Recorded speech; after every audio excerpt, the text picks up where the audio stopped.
terkait dengan hadis la yu'minu ahadukum tadi Ustaz. Bagaimana kita mengaplikasikan dengan zaman kita ini? Bagaimana mengaplikasikan hadis tersebut? Apakah harus seperti sama dengan sahabat Nabi yang memberikan satu rumahnya, satu istrinya, satu kebunnya? Apa harus seperti itu Ustaz, atau dengan kondisi keimanan dan era zaman kita yang sekarang ini? Naam. Terima kasih. Jadi disebutkan tadi kan hadis Nabi, la yu'minu ahadukum hatta yuhibba li akhihi ma yuhibbu li nafsihi. Tidak sempurna iman salah satu di antara kalian sampai dia mencintai untuk saudaranya apa yang dia cintai untuk dirinya sendiri. Pastinya di dalam kemuliaan itu ada tingkatan-tingkatan orang. Ya siapa yang tidak kepingin untuk sempurna iman kita setinggi-tingginya dari semua sisi dan aspek yang diminta. Tapi pastinya ada kekurangan di sana sini, namun berusaha untuk lebih disempurnakan. Mencintai seseorang atau mencintai orang lain, berbicara pada diri sendiri, Imam Ghazali nyebut 3 contoh. Ada kalanya kita itu menganggap saudara kita itu lebih penting daripada kita. Itu namanya itsar, mendahulukan orang lain. Mendahulukan orang lain. Cerita zaman Nabi punya tamu kemudian gak ada makan malam. Yang akhirnya kan Nabi bilang sama sahabat, siapa yang akan ngasih tamuku ini makan malam? Satu sahabat Ansor langsung aja ngacung, angkat tangan, saya Rasulullah bawa ke rumahnya. Ternyata di rumahnya gak ada makanan kecuali untuk satu anak saja, anaknya saja. Katanya suaminya, ya udahlah anak ini kau kasih minum air saja, itu makanan anak kita perbaiki dikit, kita kasih sama tamu. Kita nggak usah kita pura-pura makan di belakang.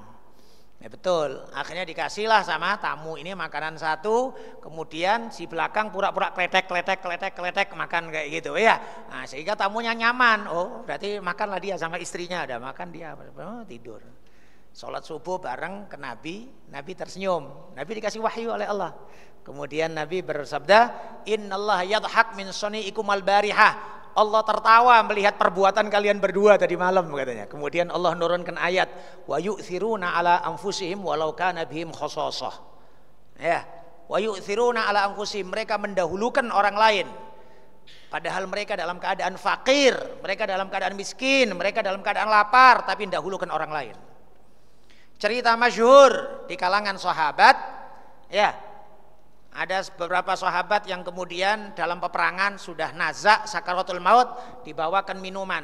Ternyata kemudian mau diminum terdengar sampingnya ngerinting-rinting. Dia bilang, kau berikan kepada sampingku, ini mungkin lebih membutuhkan minuman. Sampai ke itu, sampai 6 orang. 6 orang balik ke sana. Akhirnya balik yang pertama mati, yang kedua mati, kita semuanya mati semuanya akhirnya. Enggak ada yang diminum. Kalau ada juga riwayat disebutkan seorang sahabat kalau ngasih kuah sop sama tetangganya berpikir mungkin tetanggaku lebih membutuhkan, dikasihkan ke tetangga sampingnya. Tetangga sampingnya berpikir mungkin tetangga yang sampingnya membutuhkan, balik lagi, kasih lagi, sampai 6 rumah 7 rumah balik ke pemilik pertama. Nggak kebayang kita orang kehidupan sahabat ini ya apalah gitu. Ini katanya Imam Ghazali itsar yang pertama. Ya andaikan ada di antara kita yang itsar, nggak pakai rebutan nasi bungkus. Tidak pakai rebutan nasi kotak. Ini ukuran pertama lah Pak ya. Ukuran pertama, dahulukan kawan. Kawan. Ya. Kemudian berikutnya adalah yang kedua adalah menganggap saudara kita kayak diri kita sendiri. Inilah yang disebut iman ini tadi. Yuhibba li akhi ma yuhibbu li nafsi. Kita mencintai untuk saudara kita apa yang kita cintai untuk diri kita sendiri. Saya makan enak, saudara saya harus makan enak. Saya makan kambing, saudara saya juga harus makan kambing. Inilah minimal yang kita lakukan, harus kita lakukan di rumah tangga kita. Ini minimal. Kita makan kari, istri kita harus makan kari. Kita makan sop kambing, istri kita harus makan sop kambing. Gitu loh Pak. Jangan pula kita di luar makan sama relasi kerja di restoran mewah, istri kita di rumah tempe aja terus. Nggak berubah-berubah, tempe aja dari dulu. Anda sama relasi kerja sama orang kantor makan enak-enak, nggak mikir istri pula di rumah. Bawakan istri yang enak. Maka inilah kesempurnaan iman untuk saudara. Ya. Kemudian di bawahnya lagi Apa itu? Kita jadikan kawan kita kayak pembantu kita. Gimana kayak pembantu kita? Sisa lah. Pembantu gimana? Kita makan dulu. Ya nanti pembantu makan juga, tapi setelah kita lah. Masih mending dikit lah. Masih mending dikit. Yang penting masih layak. Ya. Tapi ada pula yang paling parah. Apa itu? Kita jadikan saudara kita kayak kucing. Kita makan ikannya, kucing dapat durinya. Kita dagingnya, kucing anjing tulangnya. Jadi kita kasih kawan kita yang bagian berat-berat. Nah ini yang paling buruk ini. Maka di akhir zaman yang semisal ini, ya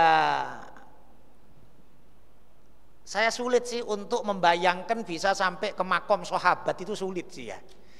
Tapi paling tidak sih saya kalau bisa Pak, buat komitmen dalam diri sendiri. Kalau kita nggak bisa nguntungkan orang lain, minimal sportif, itu aja. Kalau kita nggak bisa nguntungkan orang, minimal sportif.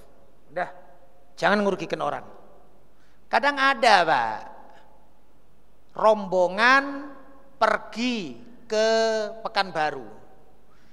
Dalam rombongan ini adalah orang yang nggak makan, nggak beli, nunggu dibelikan, ya kan? Padahal punya duit. Ini nggak sportif ini. Kepinginnya dibeliin terus, nggak pernah belikan. Kepinginnya dibosin terus, dibandarin terus, nggak pernah bandarin kawan. Bahkan bisa jadi iuran wajib bis nggak dibayar. Ya ini nggak sportif ini kayak gini nih Pak. Orang kayak gini melarat terus orang kayak gini nih. Melarat terus orang kayak gini nih. Maka kalau bisa bersyukur, kalau bisa nguntungin orang, tidak bisa nguntungin orang, sportif minimal. Wallahu a'lam bishawab.